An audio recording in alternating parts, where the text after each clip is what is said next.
एक बार भगवान नारायण अपने वैकुंठ लोक में सोए हुए थे। उन्होंने एक स्वप्न देखा।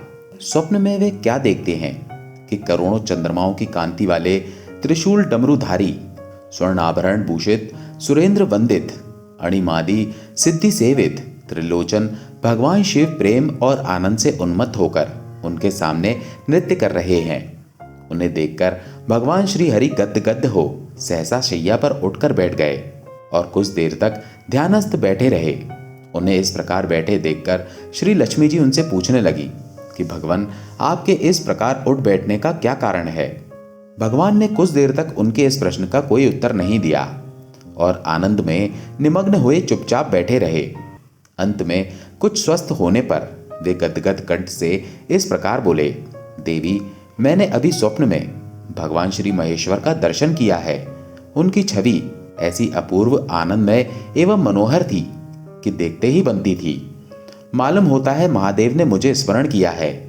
अहो भाग्य, चलो कैलाश में चलकर हम लोग महादेव के दर्शन करें। ये कहकर दोनों कैलाश की ओर चल दिए। मुश्किल से आधी दूर गए होंगे कि देखते हैं भगवान शंकर स्वयं गिरजा के साथ उनकी ओर चले आ रहे हैं। अब भगवान के आनंद का क्या ठिकाना, मानो घर बैठे निधि मिल गई। पास आते ही दोनों परस्पर बड़े प्रेम से मिले, मानो प्रेम और आनंद का समुद्र उमड़ पड़ा। एक दूसरे को देखकर दोनों के नेत्र से आनंदाश्रु बहने लगे और शरीर पुलकायमान हो गया। दोनों ही एक दूसरे से लिपटे हुए कुछ देर मूकवत खड़े रहे। प्रश्नोत्तर होने पर मालूम हुआ कि शंकर जी को भी रात्रि में इसी प्रकार का स्वप्न हुआ कि मानो विष्णु भगवान को वे उसी रूप में देख रहे हैं जिस रूप में वे अब उनके सामने खड़े थे। दोनों के स्वप्न का वृतांत अवगत होने पर दोनों ही एक दूसरे को अपने यहाँ लिवा ले जाने का आग्रह करने लगे। नारायण कहते, वैकुंठ चलिए, और शंभु कहते, कैलाश की ओर प्रस्थान कीजिए। दोनों के आग्रह में इतना अलौकिक प्रेम था कि ये निर्णय करना कठिन हो गया कि कहाँ चला जाए। इतने में ही क्या देखते हैं कि वीणा बजाते, हरिगुण गाते नारद जी कहीं से चले आ रहे हैं। बस फिर क्या था, लगे दोनों ही उनसे निर्णय कराने कि कहाँ चला जाए। नारद जी तो स्वयं परेशान थे उस अलौकिक मिलन को देखकर। वे तो स्वयं अपनी सुध-बुध भूल गए और लगे मस्त होकर दोनों का गुणगान करने। अब निर्णय कौन करे। अंत में ये तय हुआ कि भगवती उमा जो कह दे वही ठीक है। भगवती उमा पहले तो कुछ देर चुप रही।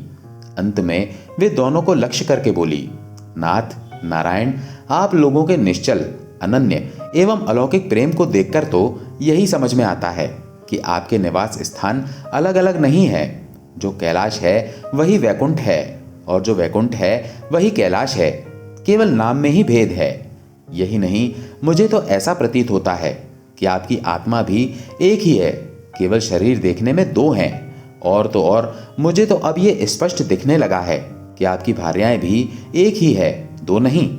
जो मैं हूं वही लक्ष्मी है और जो श्री लक्ष्मी है वही मैं हूं।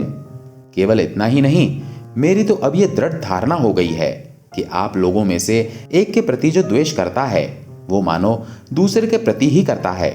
एक की जो पूजा करता है वो स्वाभाविक ही दूसरे की भी करता है, और जो एक को अपूज्य मानता है वो दूसरे की भी पूजा नहीं करता।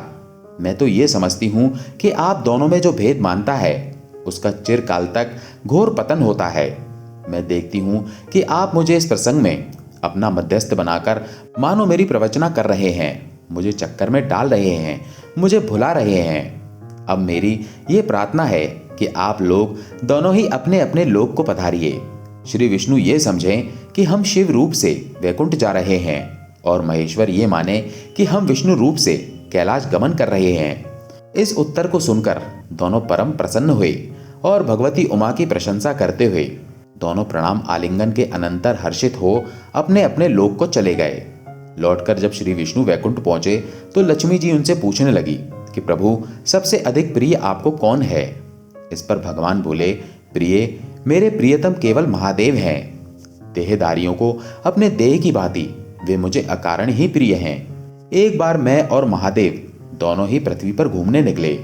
मैं अपने प्रियतम की खोज में इस आशय से निकला कि मेरी ही तरह जो अपने प्रियतम की खोज में देश देशांतर में भटक रहा होगा वही मुझे अकारण प्रिय होगा। थोड़ी देर के बाद मेरी शिव जी से भेंट हो गई।